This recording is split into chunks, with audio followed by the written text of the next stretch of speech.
السلام علیکم۔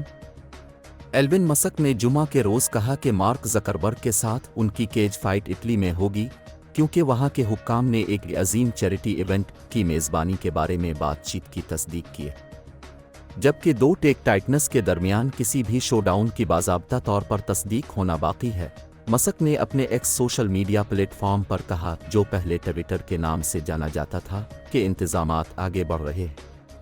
مسک نے اطالوی وزیر اعظم جارجیا میلونی کا حوالہ دیتے ہوئے لکھا، میں نے اٹلی کے وزیر اعظم اور وزیر ثقافت سے بات کی، انہوں نے ایک مائکاوی مقام پر اتفاق کیا ہے۔ اطالوی وزیر ثقافت جنیرو نے مسک سے بات کرنے کی تصدیق کی کہ تاریخ کو جنم دینے والے ایک عظیم چیریٹی ایونٹ کو کیسے منظم کیا جائے، لیکن کہا کہ کوئی بھی میچ روم میں منعقد نہیں کیا جائے گا۔ مسک نے کہا کہ ہر کام اٹلی کے ماضی اور حال کا احترام کرے گا اور یہ رقم سابق فوجیوں کو جائے گی۔ U F C boss Dana White, جو ابھی بھی ایونٹ میں شرکت کے خواہاں ہیں، نے اس ہفتے مائک ٹائسن کے پوڈ کاسٹ کو بتایا کہ انہیں یقین ہے کہ اس لڑائی سے $1 بلین کی آمدنی ہوگی۔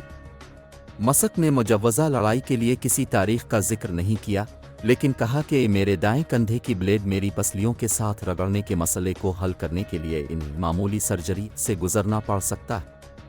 دنیا کے امیر ترین شخص کے پاس ٹائٹینیم پلیٹ ہے جس میں 2 فقرے ایک ساتھ ہیں، لیکن جمعہ نے کہا کہ یہ فی الحال کوئی مسئلہ نہیں ہے۔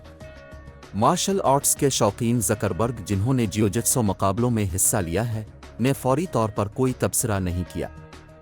ایک امریکی میڈیا آؤٹ لیٹ نے حال ہی میں دعویٰ کیا ہے کہ محکمہ خارجہ نے 7 مارچ 2022 کی میٹنگ میں پاکستانی حکومت کی حوصلہ افزائی کی کہ عمران خان کو یوکرین پر روسی حملے پر ان کی غیر جانبداری پر وزیر اعظم کے عہدے سے ہٹا دیا جائے۔ وزیر اعظم خان کے خلاف مراعات اور دھمکیاں دونوں۔ کیبل میں بتایا گیا کہ اگر خان کو ہٹا دیا گیا تو امریکہ نے تعلقات میں بہتری کا وعدہ کیا ہے، جبکہ ان کی برقراری تنہائی کا باعث بنے گی۔ تحریک کی ناکامی پاکستان کو پسماندگی اور مغربی اتحادیوں کی طرف سے سفارتی تنہائی کا باعث بنے گی۔ اس کے بعد پاکستانی فوج نے صورتحال کو سنبھالا، جس کے نتیجے میں عدم اعتماد کا ووٹ کامیاب ہوا اور خان کو عہدے سے ہٹا دیا گیا۔ ماضی میں پاکستان اور امریکہ کے تعلقات عام طور پر مسلسل وعدوں کی بجائے لین دین پر مبنی رہے ہیں۔ جوہری پھیلاؤ، دہشت گردی اور افغان پالیسی جیسے مسائل کی وجہ سے اسلام آباد کو اکثر امریکہ سے جبر اور تنہائی کا سامنا کرنا پڑا ہے۔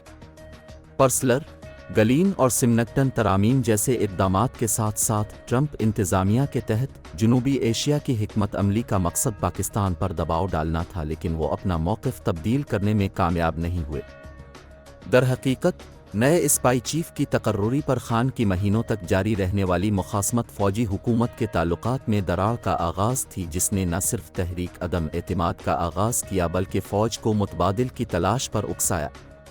غیر ملکی مداخلت اور امریکی دباؤ کے بارے میں شکوک و شبہات اور قیاس آرائیوں کے ابھرنے کا امکان ہے، جو پاکستانی سیاست اور بیوروکریسی کے پہلوؤں کو ظاہر کرتے ہیں۔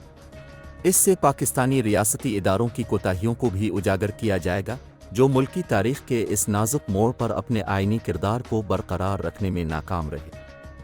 میامی، نائجر کی نئی فوجی حکومت اور مغربی افریقی علاقائی بلاک کے درمیان تناؤ بڑھتا جا رہا ہے، جس نے نائجر کی کمزور جمہوریت کو بحال کرنے کے لیے فوجیوں کی تعیناتی کا حکم دیا ہے۔ بلاک نے جمعرات کو کہا کہ اس نے معزول صدر محمد بازوم کو بحال کرنے کی اتوار کی ڈیڈ لائن ختم ہونے کے بعد نائجر میں آئینی نظم بحال کرنے کے لیے اسٹینڈ بائی فورس کو ہدایت کی۔ چند گھنٹے قبل 2 مغربی حکام نے دی ایسوسی ایٹڈ پریس کو بتایا کہ نائجر کے جنتا نے ایک اعلیٰ امریکی سفارتکار کو بتایا ہے کہ اگر ہمسایہ ممالک نے اس کی حکمرانی کی بحالی کے لیے کسی فوجی مداخلت کی کوشش کی تو وہ بازوم کو قتل کر دیں گے۔ یہ واضح نہیں ہے کہ یہ فورس کب اور کہاں تعینات ہوگی اور 15 رکنی بلاک کے کون سے ممالک اس میں حصہ ڈالیں گے۔ تنازعات کے ماہرین کا کہنا ہے کہ یہ ممکنہ طور پر نائجیریا کی قیادت میں 5000 فوجیوں پر مشتمل ہوگا اور ہفتوں میں تیار ہو سکتا ہے۔ یہ ہمارا کاروبار ہے، ان کا نہیں۔ وہ یہ بھی نہیں جانتے کہ نائجر میں بغاوت کیوں ہوئی، ایک رہائشی، اچیرو ہارونا الباسی نے کہا۔ انہوں نے کہا کہ بازوم عوام کی مرضی کی پابندی نہیں کر رہا تھا۔